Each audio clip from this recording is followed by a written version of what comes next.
Om.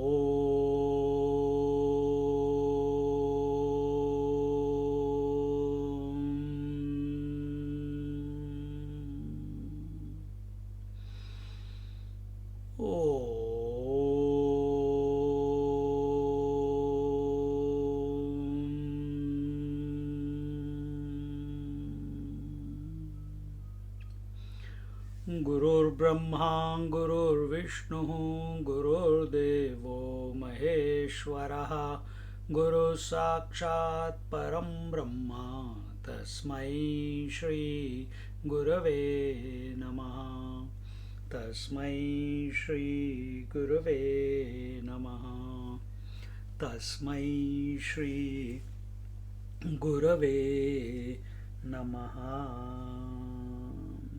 We are in Amrit Anubhav, chapter 2, verse number 56, OV number 56, and the topic that is going on is Guru Stavana, the glory of the Guru. And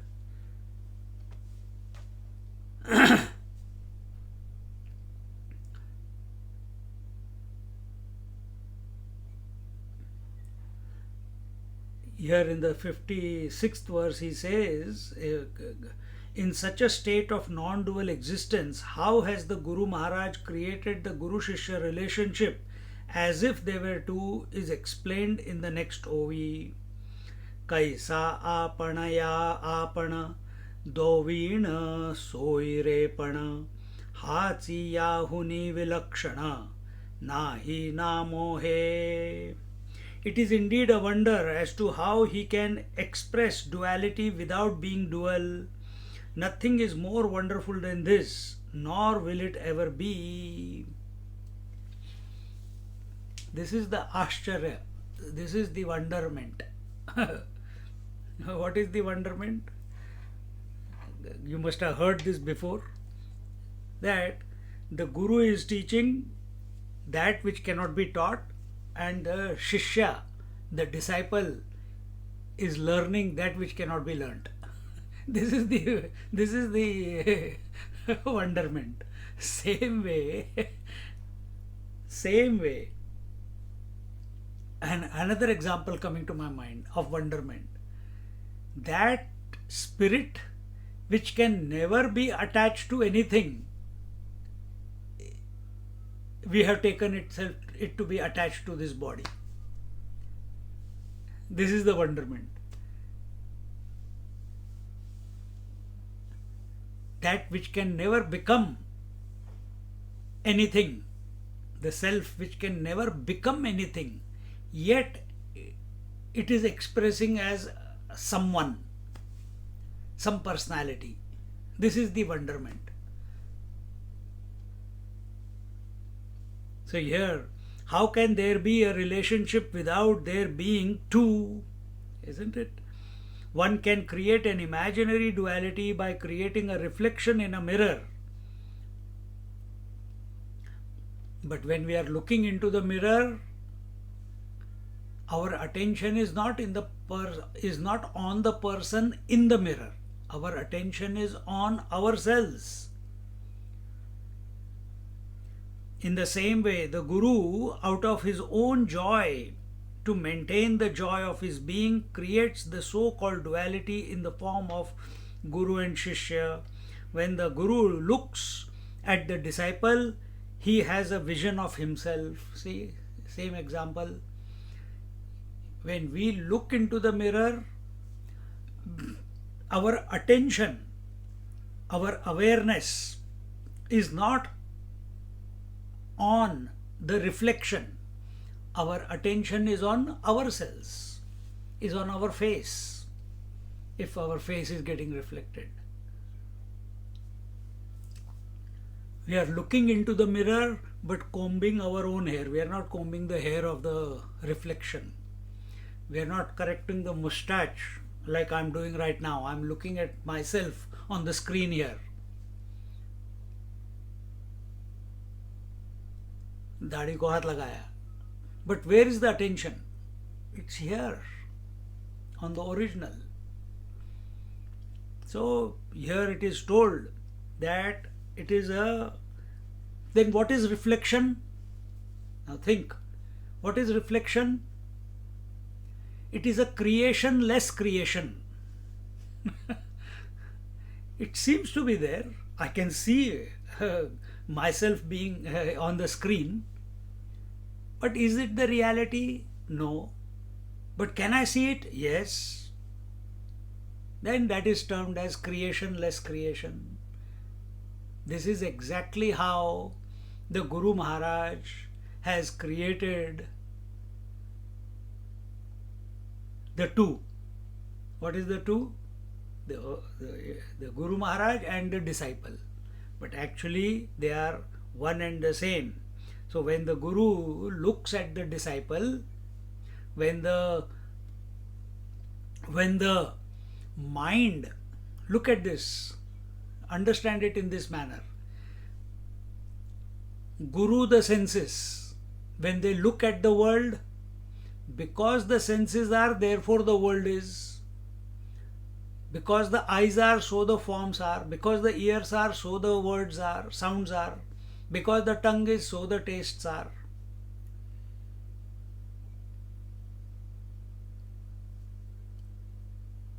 If the tongue is not there, no tastes. If the ear is not there, no sounds. If the eyes are not there, no forms. Now go back one. Because the mind is, therefore the senses. See? So mind is the Guru, senses are the disciple. They are included in the mind. They are not separate from the mind. It is our foolish disposition that I am other than the senses, I am other than the mind. Mind and the senses are one and the same. It's a project. The senses are the projection of the mind. Now go one step further back. I, the consciousness, and the mind. Consciousness itself is appearing as the mind. Consciousness with thoughts is the mind. So has it become separate from the has the mind become separate from the consciousness?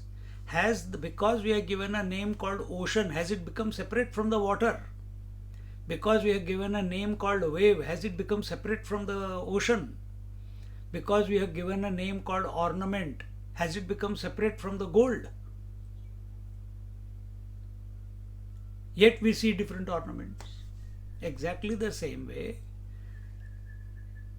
the Guru's disposition is on the unifying principle, and the phenomena occurs. And that phenomena, in that phenomena, he alone is the original and he alone is the reflected. And this the Guru knows, disciple doesn't know. The Guru is the wonder of wonders. What greater wonder can there be than the drama of duality in spite of the absence of duality? What can be the wonder of wonders? That there is duality in spite of absence of duality. What is the duality? Wave, ocean, drop, froth, ice. What is non-duality? Water. Water alone is expressing as the ocean. Water alone is expressing as the wave. Water alone is expressing as the froth. Water alone is expressing as the droplets. Water alone is expressing as the ice. So we are experiencing the one, but we are calling it by different names. This is the wonder of wonders. Exactly the same way. There is only one. Even if you look at around you, one eyes, many forms, one tongue, many tastes, one mind, many senses, or one mind, many thoughts.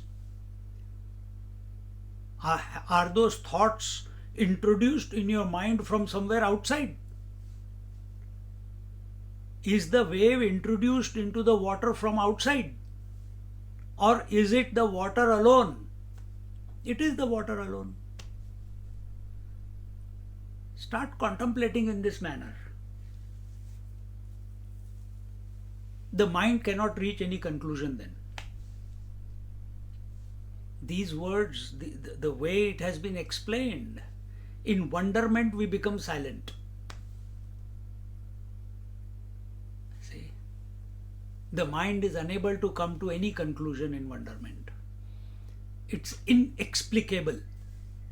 It's beyond words.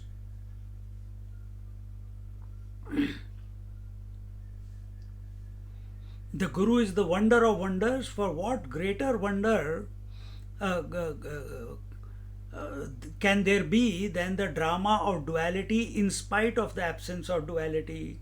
The knowledge that he is the Shuddha Chaitanya is never contradicted by any sense of duality. He is the Shuddha Chaitanya. Imagine this, the absolute waters are saying that I am all that there is. I am the pure water. There can be nothing added or subtracted from me. And yet we are saying, seeing the ocean and the waves and the ice and the froth and etc. Exactly the same way.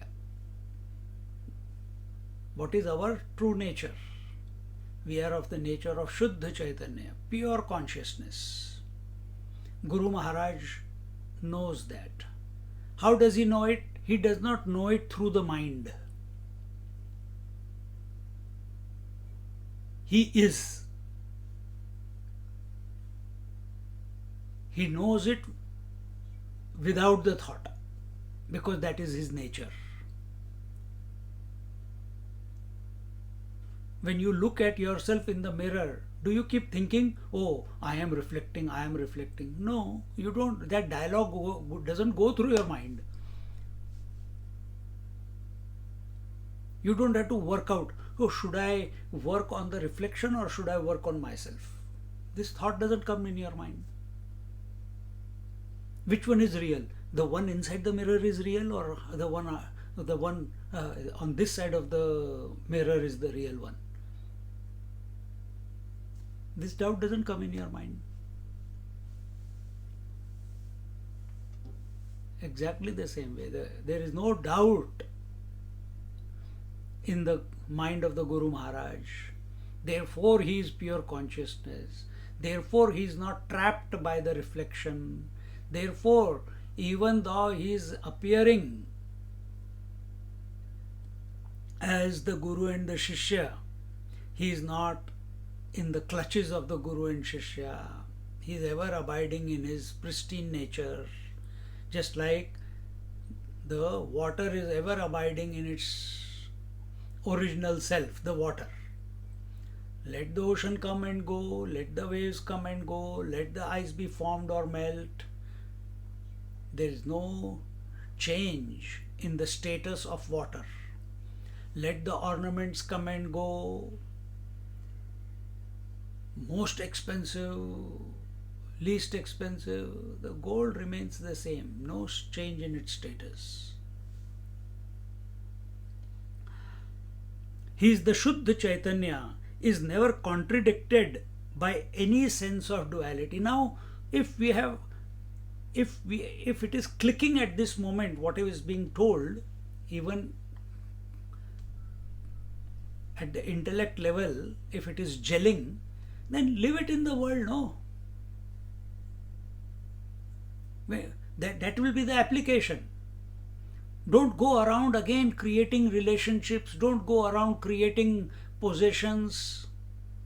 Don't go around creating divisions. Me versus you. Take that position that everything is the self alone.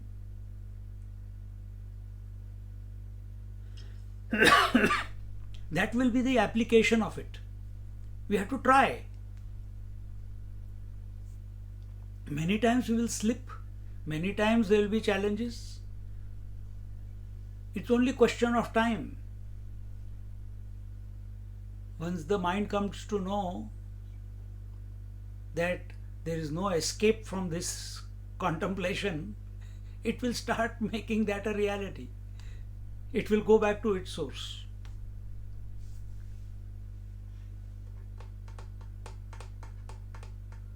Because it has never become separate from the source.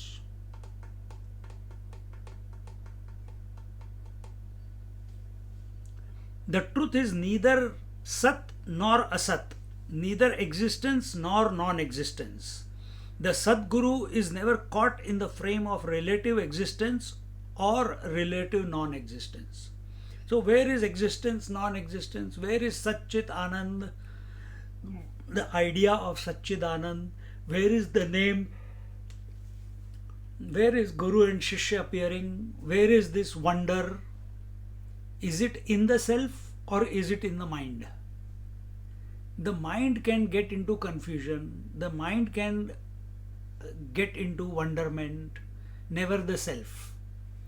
Self is ever complete, ever at peace with itself, is ever content.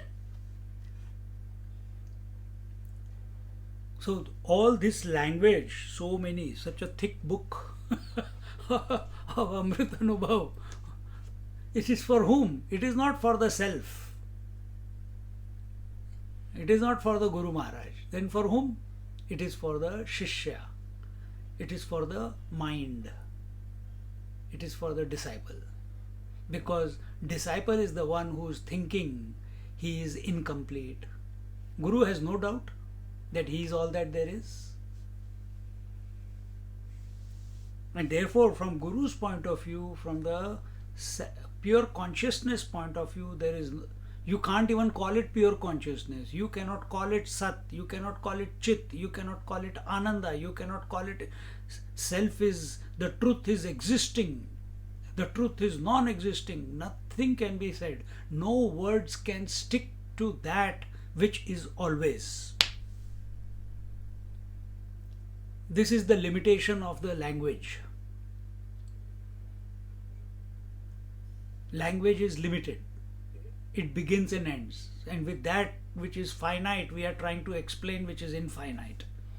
This is the wonder.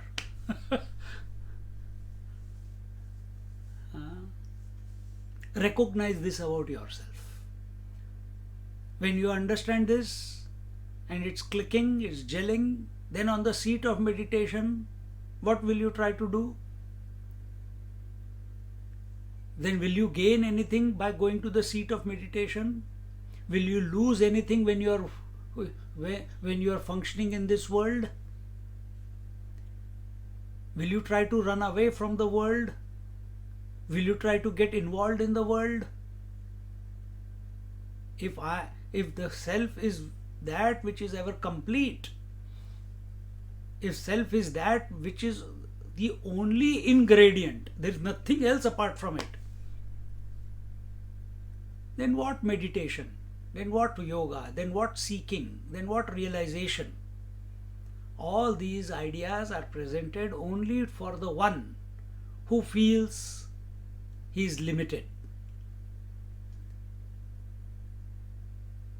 And this, as we are going through this, all that is required as we are studying the Amrit Anubhav is shift in our position. All that is required is shift in our position. Our position at this moment is listener. Our position here is speaker. Now take that the mind alone has created this phenomena of speaking and listening. I alone am the speaker, I alone am the listener. My mind is alone appearing as the two. I am the untouched one. Take this position at this very moment and let the drama continue. That drama is called Leela. That drama is called the glory. Chapter's name is Glory of the Guru. That is the glory of the Guru. So, are you taking a position at this moment? I don't want to miss the words. I think, when will this click to us? Then we are taking a position of the individual. We are not accepted that we are that one without a second principle. So still some truti is there, some shortcoming is there in our standpoint. Standpoints are not for the self, standpoints are only for the mind. Standpoints are only for the individual. So don't take any standpoint. Start, and that is why we must not erratically study the scriptures. Take the scriptures like we are doing with the Bhagavad Gita, Jnaneshwari. We are about to conclude the Vivek Chudamani. It's a complete unfoldment of thought. We begin from where we are, and the great masters have very gently, with great compassion, molded our mind so that as we come towards the end, towards the conclusion of the text, there is nothing for the mind to hold on to, and it abides in its essential nature. In these words of Amrut Anubhav, there is no journey from the beginning.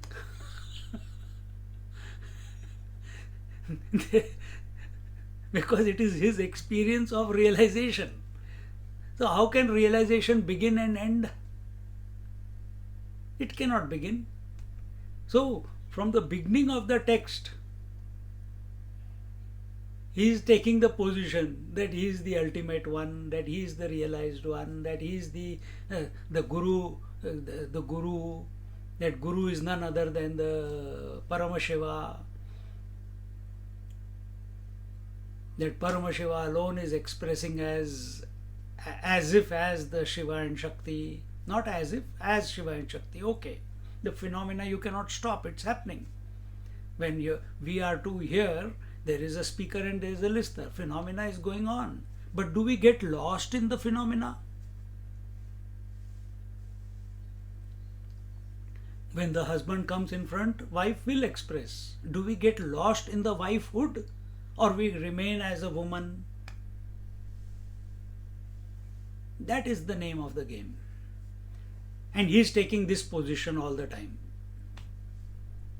He does not, he is in every verse, throughout the text. How many verses are there?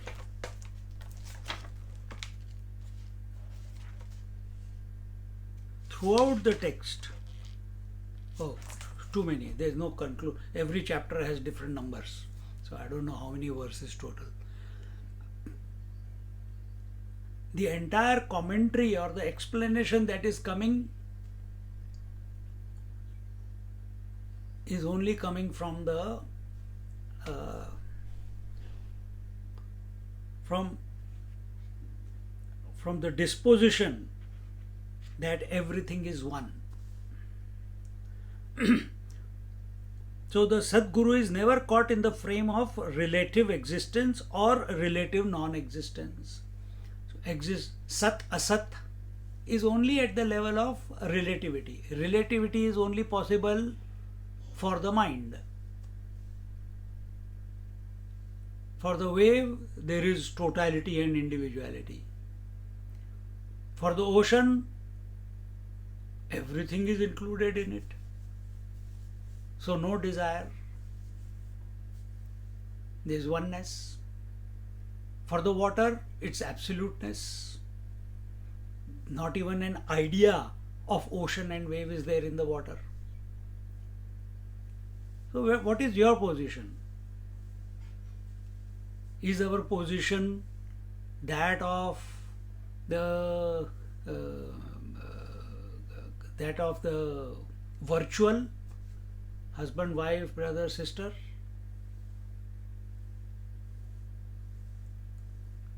Is that our attention, our disposition, that of actual man, or is that of the absolute? See?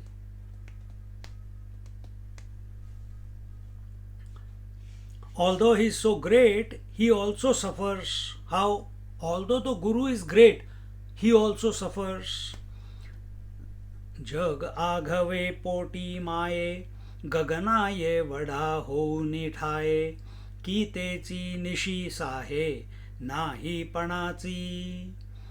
Although he is the womb of the total space along with the world, yet he has to suffer the ignorance of non-existence. That is, this plenitude is not even acknowledged by the people. This is the pathetic. What is that first part? Although he is the womb of the total space, we have explained this before. Bhutakash is in the womb of Chittakash. The gross space is just an idea expressing out of the womb of mental space. So when we say gross space means the entire cosmos.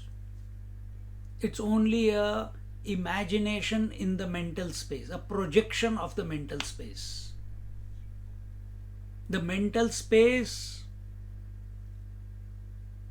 is included in the, just like the outside space, the gross space is included in the mental space, the mental space is included in the conscious space. And therefore it is said, although he is the womb, who? This Guru Maharaj, this one without a second principle, this pure consciousness is the womb of total space along with its world. So it is the womb of the Chittakash and Bhutakash. Yet he has to suffer the ignorance of non-existence. How come he is suffering the existence of suffering the ignorance of non-existence? Because people believe that there is nothing called Guru. People believe there is nothing called self. People believe there is non-existence. People believe there is no knowledge. People believe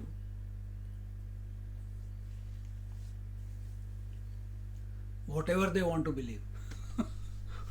See?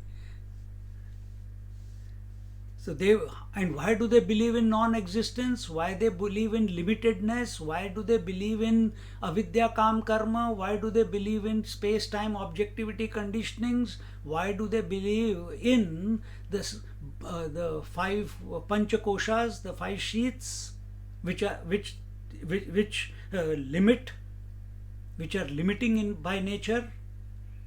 Because they do not accept. I repeated this many times, because they do not accept, as Jnaneshwar Maharaj says here, the plenitude or the plentitude or the all-pervasiveness or the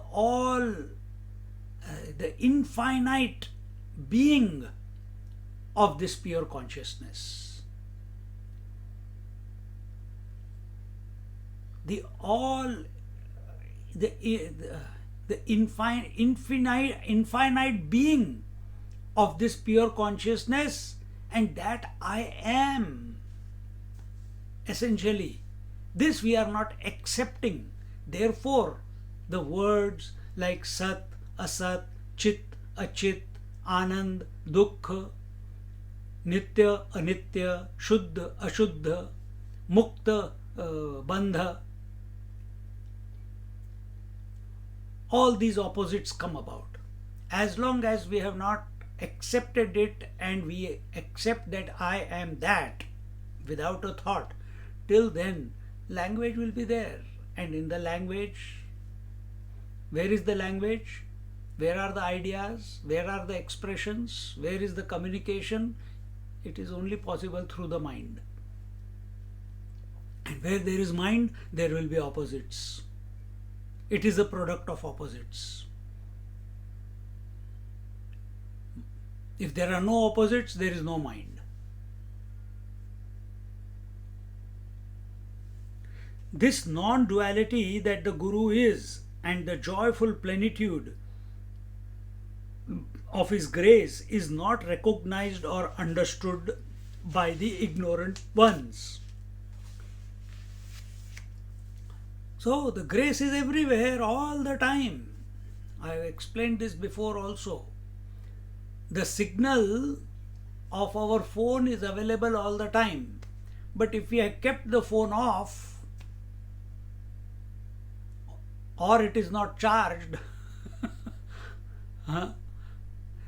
What can you blame the signal?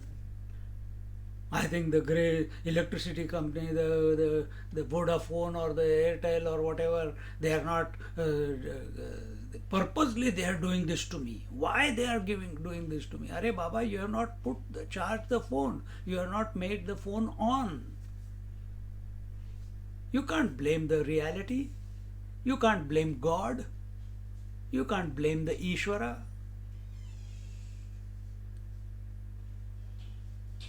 We are not available. No, sir, we are available. Then stop thinking. Or go beyond thinking.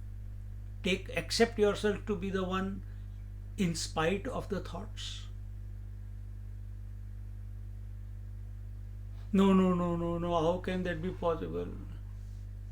Accept yourself to be the woman or the man and not the roles that you are playing and get lost in those roles. Don't get lost in those roles.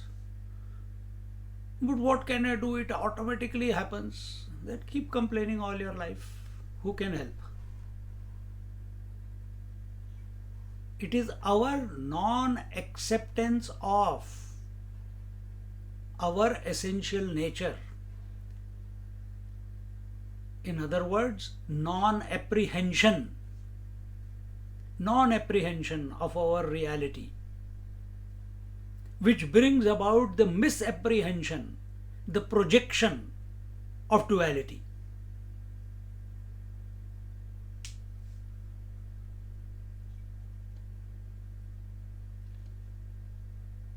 Your acceptance that you are sleepy takes away all the duality.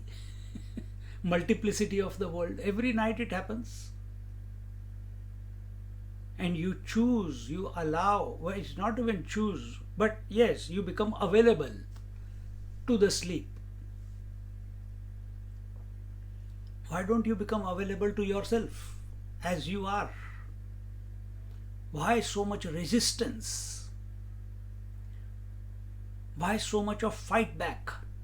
That no, I enjoy listening to this, but I'm going to hold on to my guns of individuality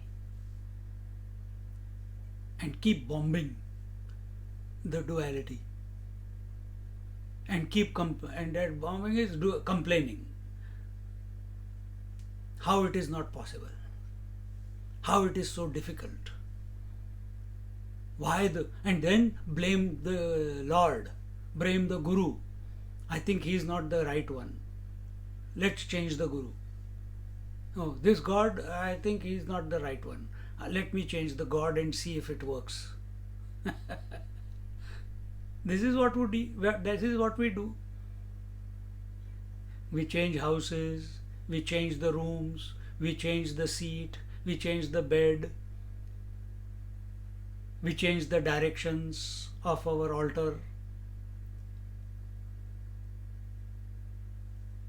Stupidity.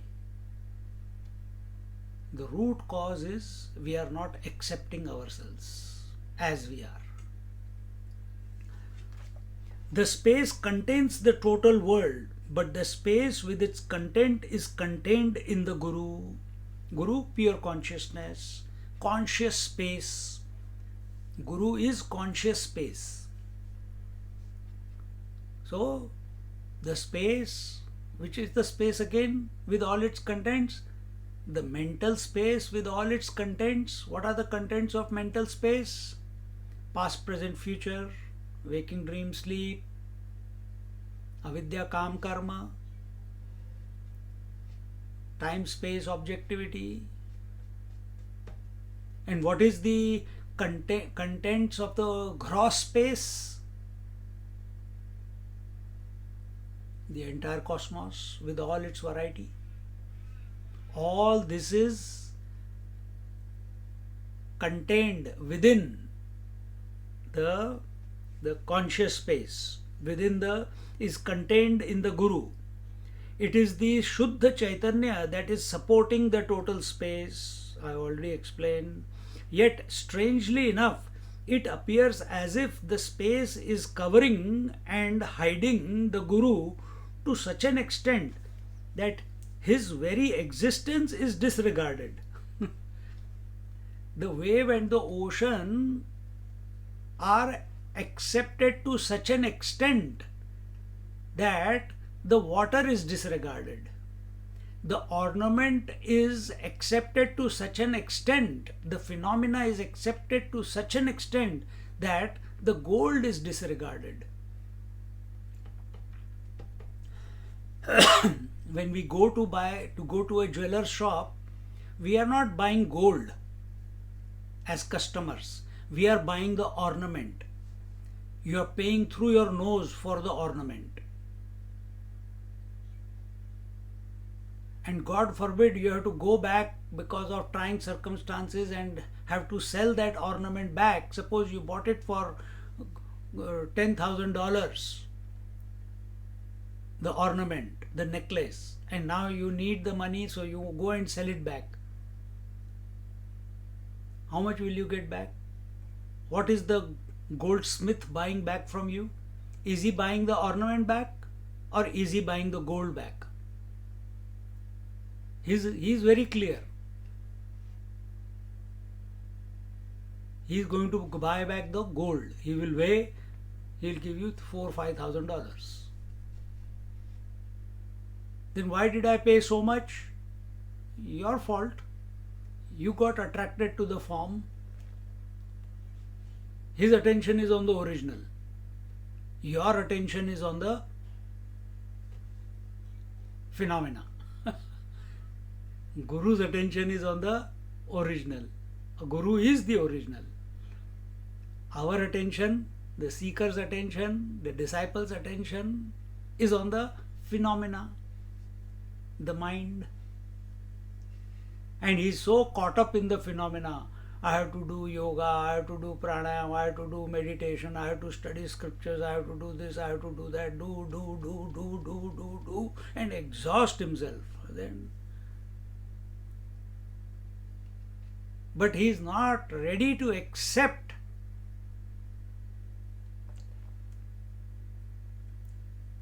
himself as the original. Yesterday when we started Bhagavatam, there is one gentleman whose name is Narayan. So I said, Narayan, sing your own glory please. we chant some mantras in the beginning. And they are all about the various, about Ram, about Krishna, about Devi, about Lakshmi, about Saraswati. So I said, oh Narayan Maharaj, please sing your own glory today. And immediately, नहीं स्वामी जी, सब भगवान की लीला है. Yes, that is the right way of expression. In the outer world, we must say that. But deep inside, what is our disposition?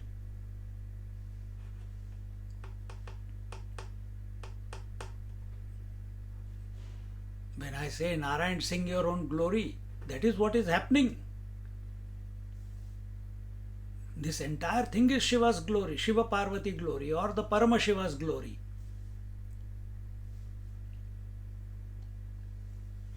That one Paramashiva alone is expressing as Shiva Parvati.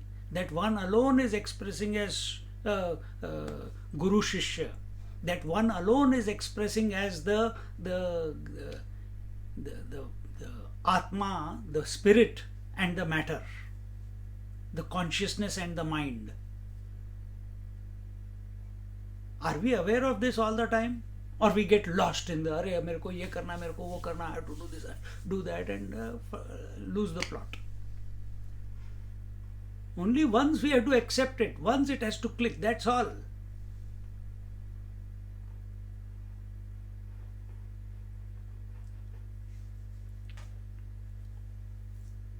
Yet strangely enough, it appears as if the space is covering and hiding the Guru to such an extent that his very existence is disregarded. So, whether we take it as the space with contents or space without contents. When we take space with contents, we get obsessed by the forms, and the forms cover the original. The phenomena covers the original. And what is space without contents? Space without contents is void, is emptiness. Many students, many seekers, they get lost in the emptiness and the void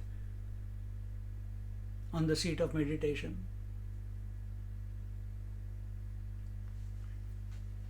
So phenomena always expresses at two levels: nothing and everything. Existence and non-existence. Both are concepts of the mind, of the phenomena.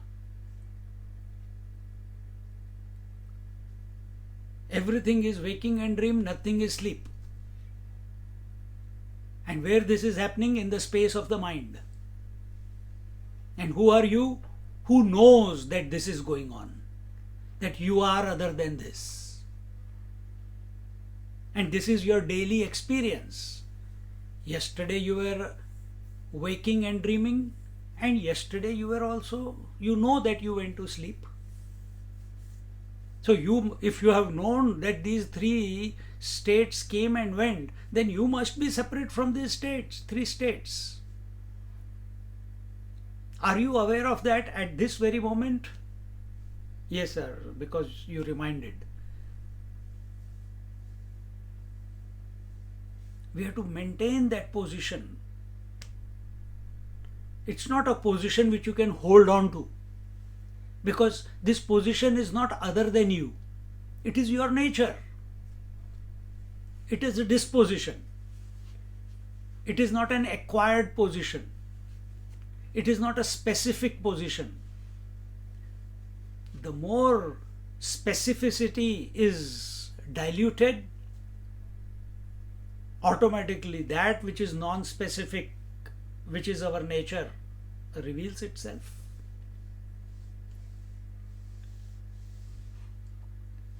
Specific is existence and non-existence. But that which is absolute is neither existence nor non-existence. Specific is wave and ocean. Non-specific is water. Specific is ornaments. Gold is non-specific. Nirvishesh. Nirvishesh Satta. Non-specific existence.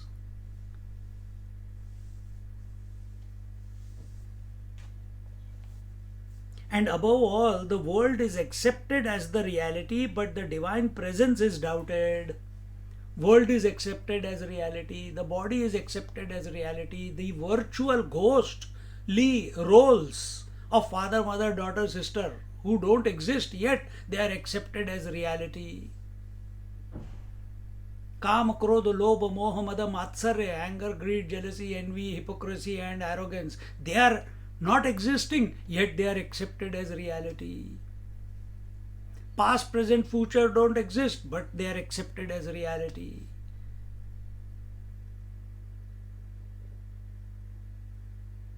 The Panchakoshas don't exist, yet they are accepted as reality.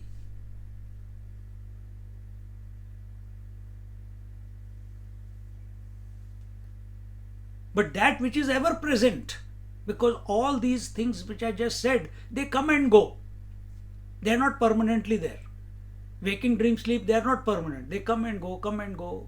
Past, present, future, past keeps changing. Every day new data is added to it. Future, it keeps extending further. In the present also, continuous change is there. Sukha, dukkha, excitement, sadhana, seeking, meditation.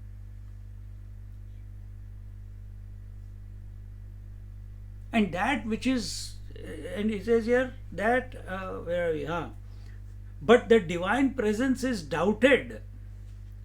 That which has never left you, that which is your essential nature, that which cannot be negated, that which is ever present, that one we are doubting, that one we are not accepting. See how much disservice we are doing to ourselves.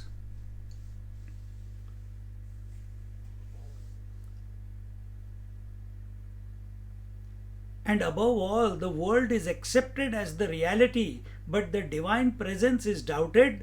The duality is appreciated, but the non-dual truth is forgotten.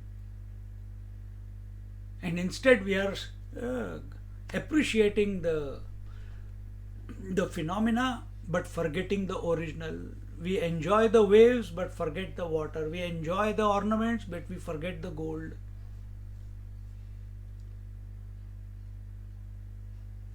We enjoy the relationship, we enjoy playing the roles of father, brother, husband, but we forget the man. We enjoy indulging in Annamaya, Pranmaya, Manomaya, Vijnanmaya, but we forget the spirit. We enjoy the thoughts, but we forget the mind. We enjoy the sensory perceptions, but we forget the senses. This is what we are doing all the time. How stupid can we be?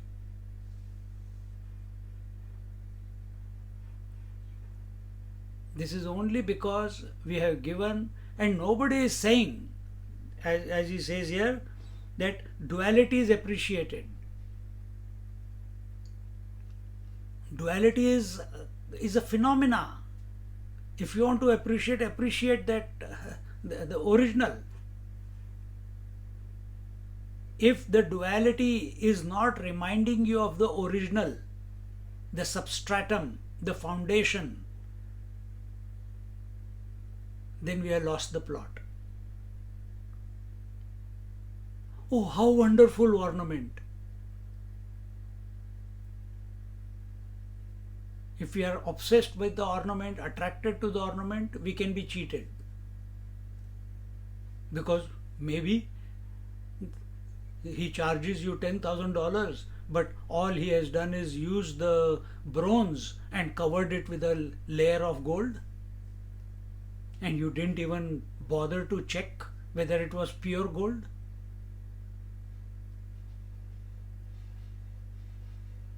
See?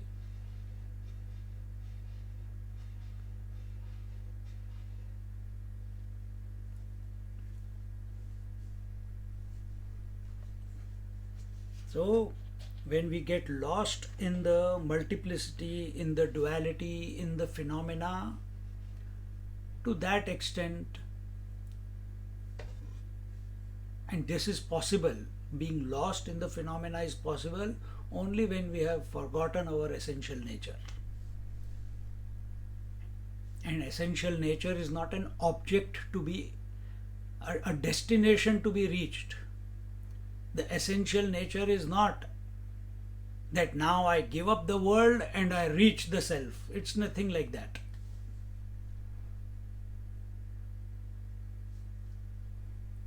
You don't leave the reflection in the mirror and come back to be the original. Then what do? You look at the reflection. Before the reflection also you were the original. When the reflection appears, then also you are the original.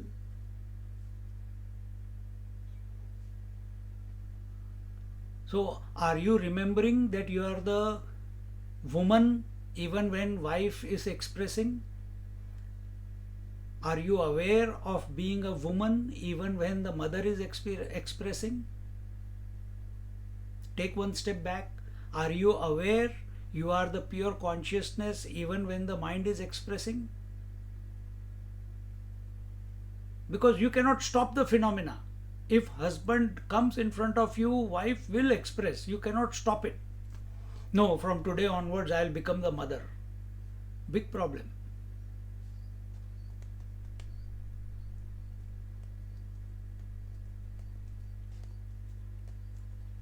If one can only see the divine presence which is abundantly present in and through every moment of our life in the form of time, space and experience, and remember that nothing can happen without the divine will and design.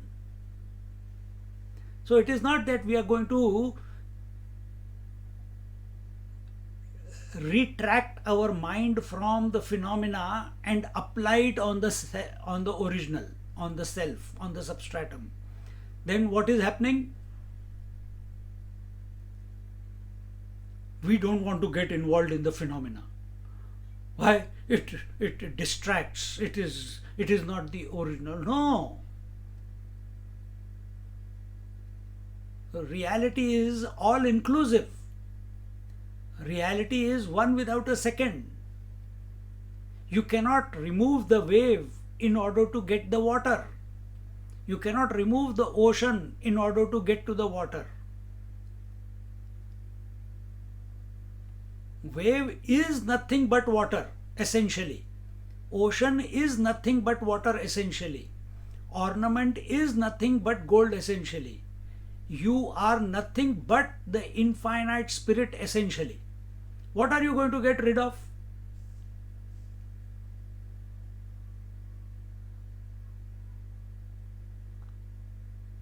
The mother, daughter, sister, she is the woman, essentially. Can you remove? What will you remove? Can you remove the mother? Can you remove the daughter? Can you remove the sister? How can you remove that which does not exist?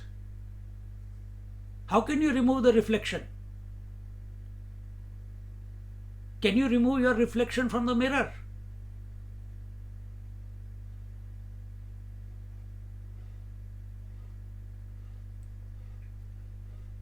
All we can do is not get influenced by the reflection. And the only way out of that is accepting yourself as the original. See?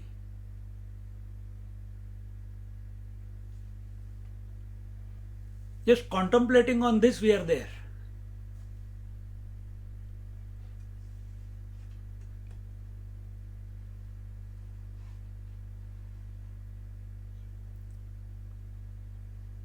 We are not talking about samadhi, where you go in and come out. We are not talking about meditation. In meditation, I am in bliss. When I come out, then wife is there, her brother, children are there, responsibilities are there, gardening is there, bills are there. We are not talking about meditation. We are talking about our natural state.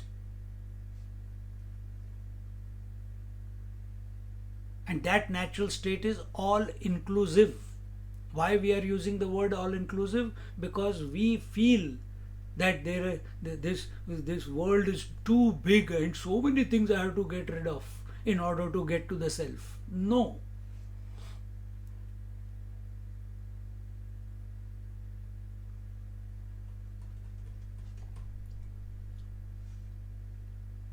In and through every moment of our life in the form of time, space and experience. So time is also an expression on that reality that I am.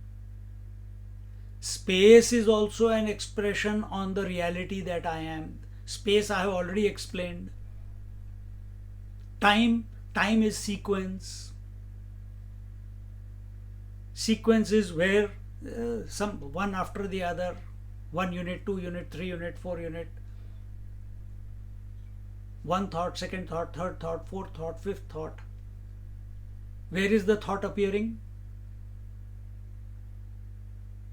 Replace the thought with wave, one wave, second wave, third wave, fourth wave, sequence.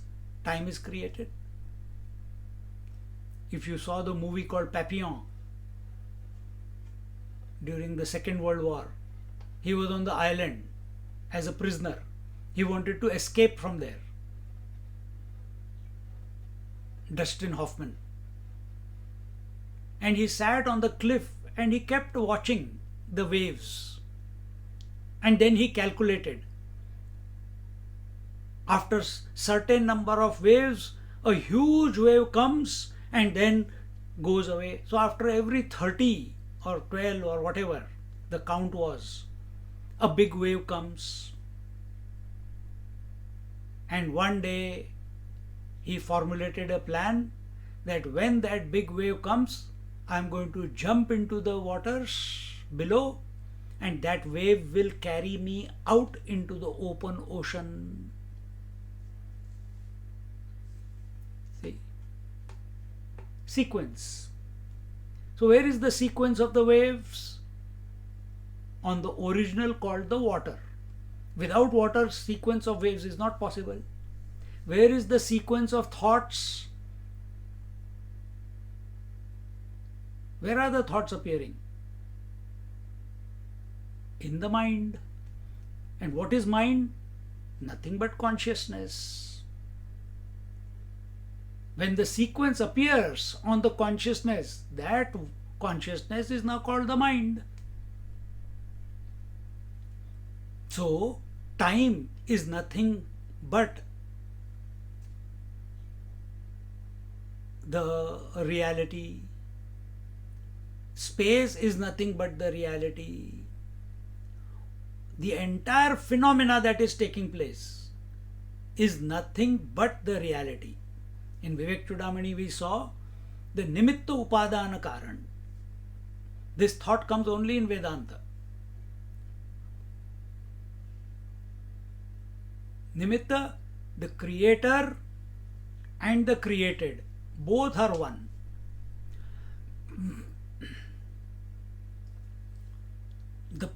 We saw it in the previous chapter, Shiva Shakti Samavesh. The potential and the potentiality. The potential, the Shiva, the potentiality, the Shakti. They are one and the same.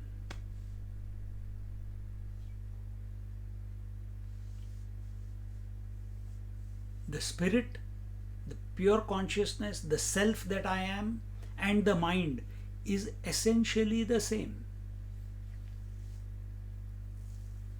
It cannot be separate. The mind and the world is essentially the same. It cannot be separate.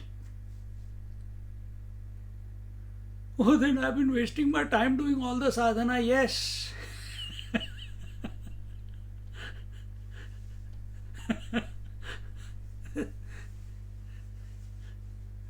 Yet the sadhana needs to be done in order to come to this conclusion directly.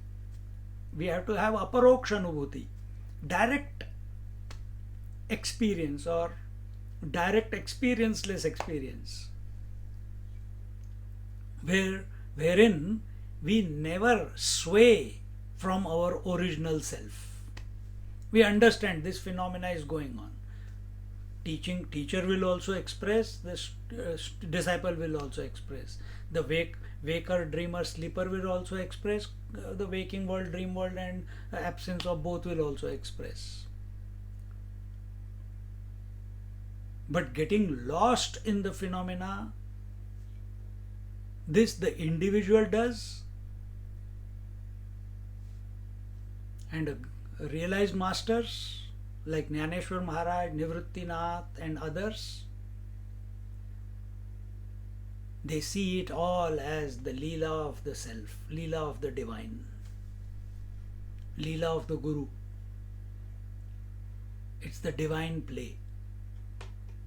And therefore these words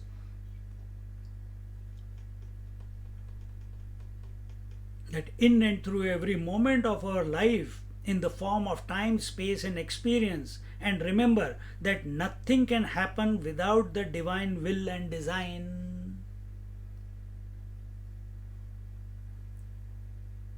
And we saw that in the previous chapter, the play of Shiva and Shakti. Shiva and Shakti, they themselves came about because Paramashiva desired to experience himself.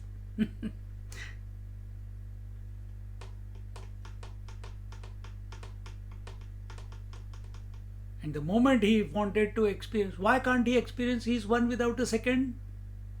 How can that be possible? Why it can't be possible? If you can express as a wife and husband which don't exist, why can't Paramashiva not express as Shiva and Shakti? Why can't he desire? He has got all the potential to do or not do anything, to be or not be anything. That Nirgun, Nirakar, formless, attributeless reality, if it can express as a small Krishna, which Nanda Baba is ordering around, hey Krishna, bring my chappals, hey Krishna, dance for me, hey Krishna, come to me. He has trapped that infinite reality in that small form of Krishna, and he's playing with it. That infinite reality is allowing itself to express as Krishna. Leela, it has got all the potential to do or not do, to be or not be in any form. And yet it has never lost itself. It is ever complete. The potential of within the waters to express as ocean and waves is there, and it is expressing. And if one day there is a deluge and everything gets, all the oceans merge into each other, all the waves merge into each other and become silent into the water, nothing has happened to the water. Water remains water. Recognize this about our essential nature, which is none other than the Paramashiva. That I have been saying throughout last chapter, that same pure consciousness, Paramashiva, one without a second principle, it appears as Shiva and Shakti. That pure consciousness appears as the consciousness and matter, the self and the mind. Take it in that sense. Now don't create fight between self and mind. Oh, mind must get destroyed, only then self can be realized. No. Mind cannot be without self.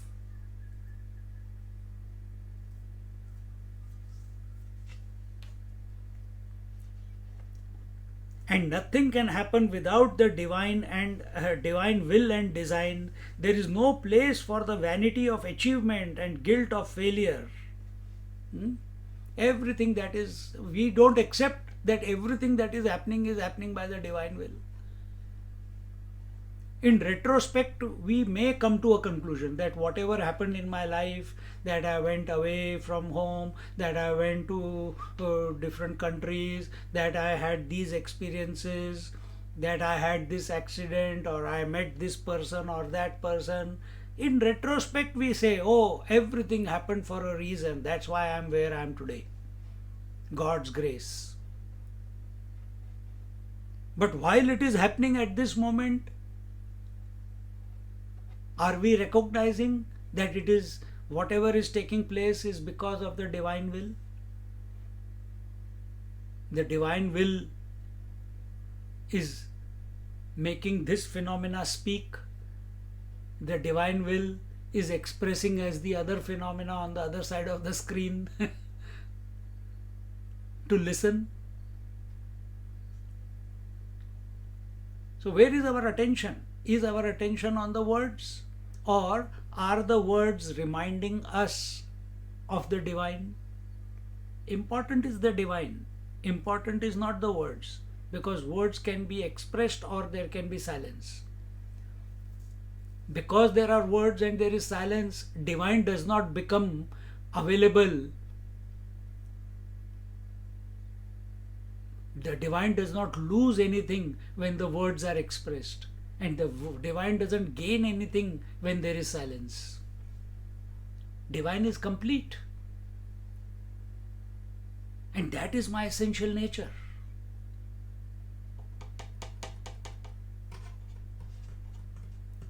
See, wonderful. And therefore, when I take that, then there is no vanity of achievement. When that divine is all that there is, the entire phenomena is nothing but the expression of the divine, then how can there be vanity of achievement, arrogance of achievement? Achievement presupposes there is a desire. Everything is just as it is. This idea that I have become successful, that I have achieved this, that I have become rich or poor, that all this is nothing. It's all the divine play. And the other one is guilt of failure. All the commissions and omissions of life. Oh, I should have done what should have been done, but I didn't do it. And the other one, I didn't do what should have been done.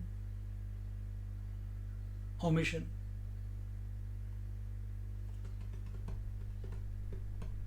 Get out of all this. Frolic through life, keeping the attention on the divine. Otherwise, how could Jnaneshwar Maharaj, who's only 14, 15, 16, 17 years old, because by 21 he took Samadhi, how can this young person know all this?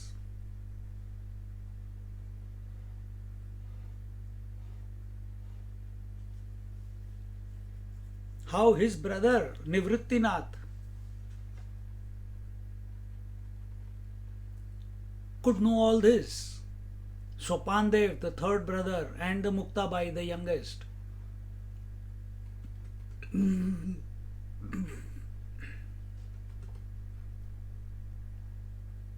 See, here also there is a sequence. What is the sequence? Nivrittinath, Vairagya. First in our life, Vairagya must come. Dispassion must come. Then knowledge. Then go to the scriptures or through Vairagya, as we say it, saw it in Vivek Chudamani, Vivek Vairagya. So when the more the Vairagya, the more the knowledge. Then what happens as a result of knowledge? Which is Jnana Dev. His name is Jnana Dev Maharaj. First one was Nivritti Nath. Nivritti, dispassion. Jnana Dev, knowledge. Gain knowledge. What will happen as a that? Sopan, dissolution of individuality as a result of knowledge. And when individuality dissolves, the fourth child, sibling, Muktabai, liberation. How wonderful the whole sequence is given in one family. This is the power of names. These are the power of words.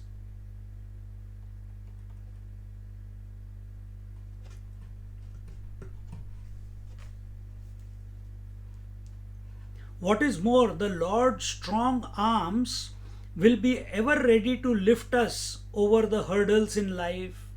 The more we contemplate on the divine, the more we become available to the divine, the more we see the hand of divine in everything. To that extent, the challenges of life will become minimal. It does not mean, minimal does not mean challenges will not be there. Challenges will be there. Because as long as this body is there, something will be there going on. A challenge of hunger. See, we are doing this story of a Brahmin in Bhagavatam yesterday. He is singing this. He is doing self-contemplation He was a miser. Didn't even give money to his own children and his wife to even have proper food. And one day, collecting, one day his own children and his wife steal some money and leave him for dogs. Then other relatives come, they also steal some money and go away. Then the thieves come and steal some money and go away. Then the king says, you have not paid your taxes, they also take some money and go away. And now his only house is left because thieves have stolen the rest of it. Now only the wealth is the house. That also there is a fire and the whole house gets burnt to ashes. And when he is down and under, like we are in Australia, he realizes that what a wrong life that he has been living.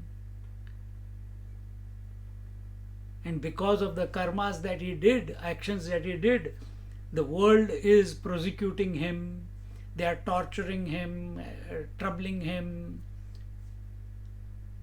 But instead of reacting to them, instead of fighting with them, instead of running away from them, his contemplation is that,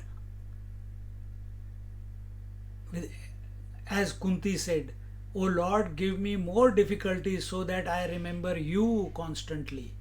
So his contemplation, because we talk to ourselves the maximum.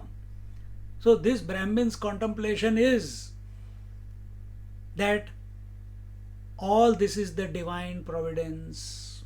All this is happening by the will of the Lord. I was the way I was before by His will. Now I am going through what this body is going through is because of His will. I have got nothing to do. I am separate from all this.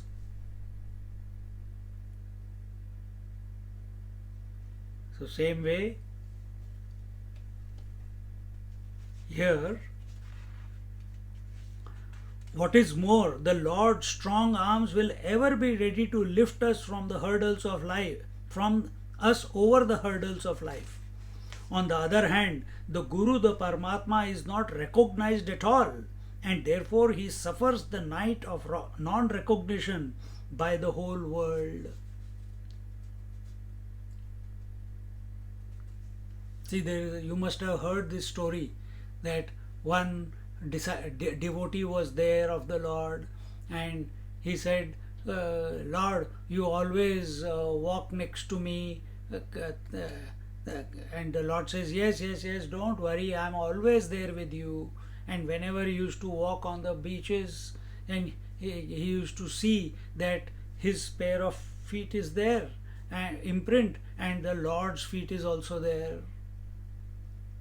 Two pairs walking on the sand, on the pathway of life. And then he looked back, and in every life there are challenges, difficulties. And when he eventually died, he went to the heaven. He said, look, Lord, lot of time you were there with me, but whenever I had challenges, whenever I had difficulties, whenever I had problems, whenever I was persecuted, there is only one pair of feet. There are not two pairs. So that time you abandoned me. The Lord just smiled. He says, my dear, that time I was carrying you. Those are my footprints, not yours. That's exactly how it is. But we don't recognize that in our life. Because we are so full of ourselves that I can do this, I can achieve this, I can do or make or break everything because I am strong, because I am rich, because I got power, because I got control.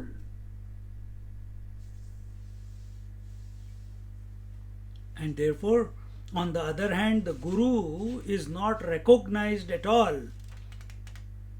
The Guru within, the pure consciousness within is not recognized at all.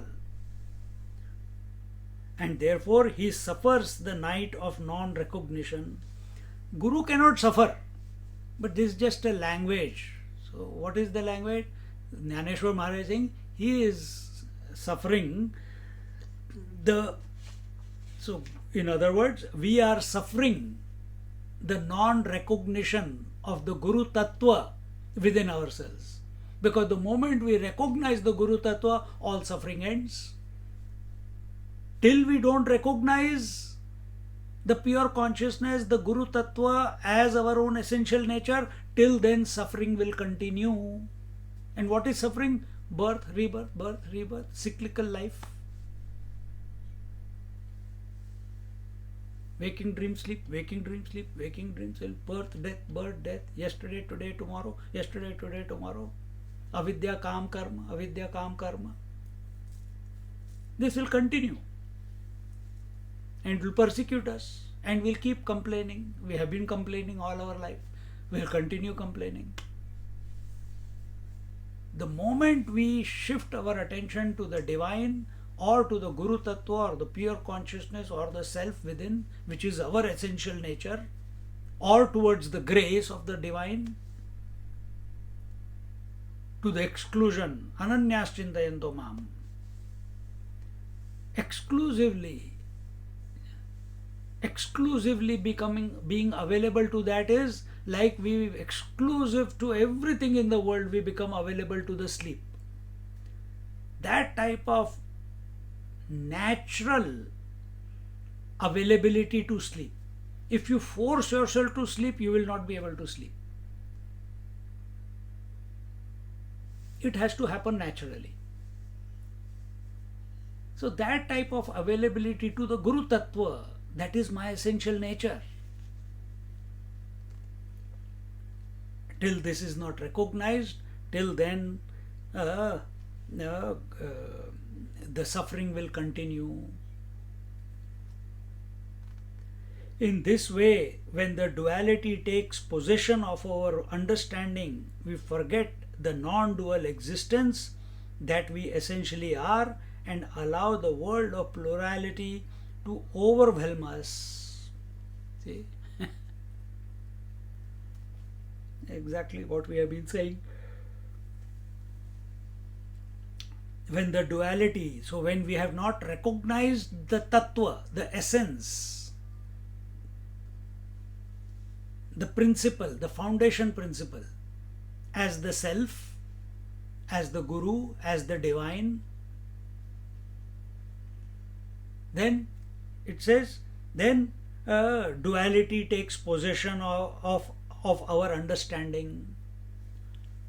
Understanding through thoughts is only possible in duality.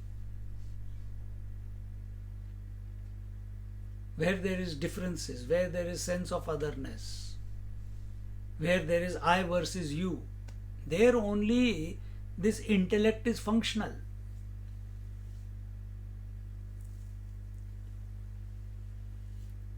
Can we bring about a disposition where intellect becomes non-functional and we are still awake? It becomes non-functional in sleep. Can we bring about a disposition where naturally the intellect, which is addicted to duality, concepts, ideas, and everything else what we have just said, past, present, future, avidya, kam, karma, etc., etc., wrong notions, can we bring it to a silence? Can we make it from extroverted pursuit to introverted pursuit? What is my source? Can we make that intellect become available to its source? Rather than search the source in the books, search the source in the talk, search the source in the world, search the source in the dreams, search the source in the future, search the source in the heavens. Concepts, ideas, imaginations. This is the job of the intellect. Why not use it correctly?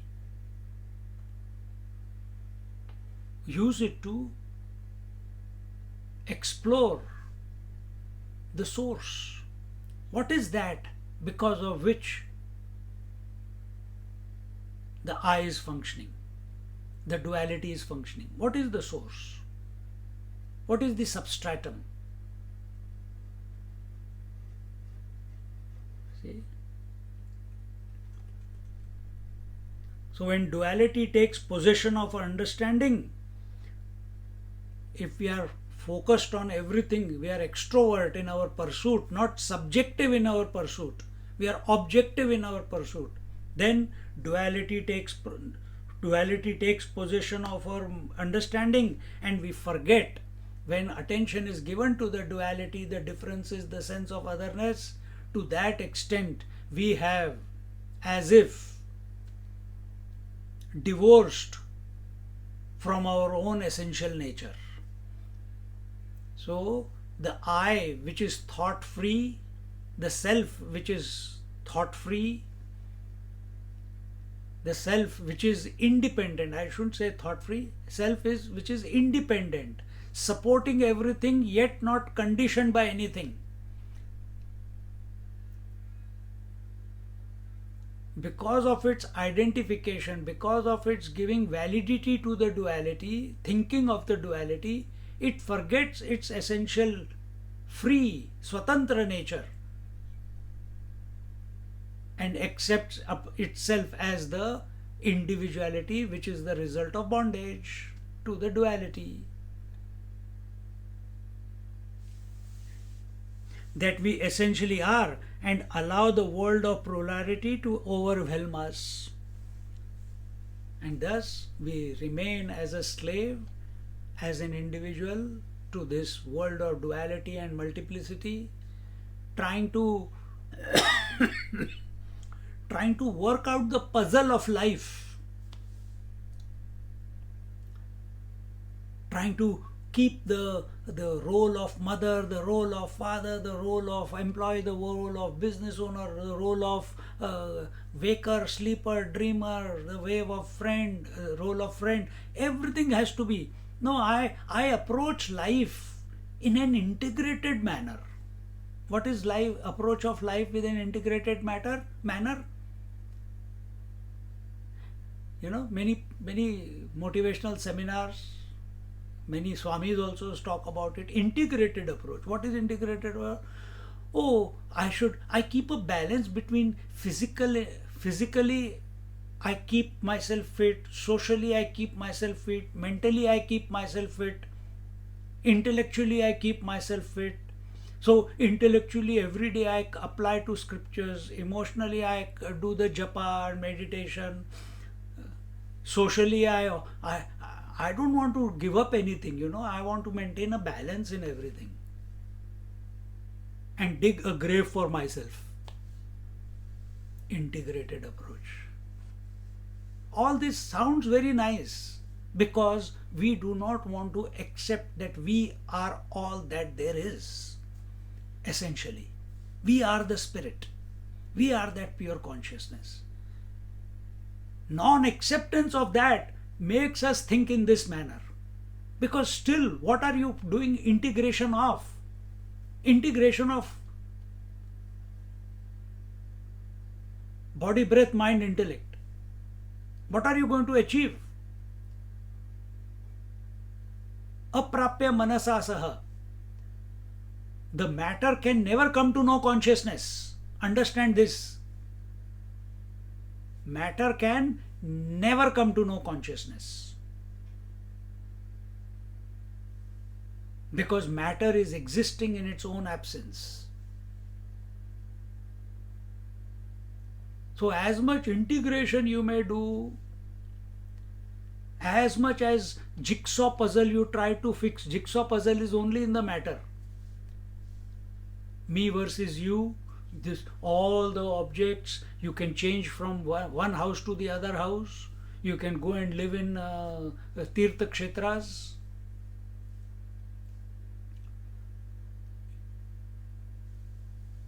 You can manage many things, but all that management is only at the matter level. Spirit has got nothing to do with it. It is independent. Until and unless we do not accept that spirit as our essential nature, till then this multiplicity of the world, this duality of the world will continue to play havoc with us. We are at its mercy. And worst case scenario, it overwhelms us. We lose our sense of being as a result of that. Swamiji, Huh? how do we see the world as then? How do we see the world? Yes. Do we see it as an illusion then, or do we see it as our expression? Mahatmas have said, you see it as an illusion, as a phenomena when you are contemplating with yourself. Okay? And when you are interacting with the world, you see it as an expression of the divine. So do seva. Love it. So interact with the world with love, interact with yourself with a razor. Keep doing the dissection when you are thinking about yourself. When you are thinking about the world, you interact with love and devotion. These are the two ways. But we do exactly the opposite. We love ourselves and we teach others, like I am doing right now. We want the world to improve, but we don't want ourselves to improve. Exactly 180 degrees shift has to come about. We are very critical with regards to ourselves. We want to get to the source. And whatever is not working, we are ready to discard out of ourselves. Notions, ideas, imaginations, concepts, convictions. But what do? We want other people to give up their notions, concepts, ideas. And we become critical, we become judgmental. No, be judgmental. If you want, be critical about yourself. Accept the world as it is. Because you did not create it. And as we keep this ability to dissect ourselves through the jungle of matter, through the jungle of body, breath, mind, intellect, and or thoughts, and eventually come to be the self. And we don't even have to do it. We don't have to cut through it. But as long as you think you are an individual, then you have to apply yourself in that way. As Vivek Chudamani said, here in Jnaneshwar Maharaj, we are not talking about working with the mind. We are not talking about working with the body. We are not talking about holding the breath. In this chapter, we are not talking about that. We are only impressing. We are only coming to this conclusion that we are that infinite principle. Guru and Shishya, they are imaginations. They are expressions of the one. They are the phenomena. The Guru Tattva, the self, cannot be called as a guru, nor can it be called as a Shishya. Just like water cannot be called as an ocean or a wave, yet people call it. This is the wonder. They see water, they touch water, they taste water, but they call it ocean. They do the same thing and they call it a wave. Arey Baba, decide what you want to say. But this is the wonder. So there is no set answer. And with regards to your question, how do we interact with the world? With love, with devotion. And devotion only, love and devotion only expresses as seva, sacrifice. But we Thank want you, to Swamiji. we want to sacrifice the world for our happiness. No, sacrifice yourself for the happiness of the others. And be critical of yourself and come to the essential nature. Om Purnamada Purnamidam Purnat Purnamudachyate Purnasya Purnamadaya Purnamevavashishyate. Om Shanti Shanti Shanti. Harihi Om. Shri Gurubhyo Namaha. Harihi Om. So why does this happen? Why do we forget? Why do we get obsessed with the duality and forget our essential nature? That what is the fault there? That will be explained in our next class. Hari Om. Enjoy the weekend. And there is this Ishwara Prem going on. So tonight will be the 4th lecture in the evening at 7:15. So those who want to join can join. And tomorrow also. So tonight and tomorrow night 2 lectures are there. Hari Om. Hari Om, Swamiji. Take care. The lectures in Hindi. Hindi or Hindi. You can learn Hindi if you listen.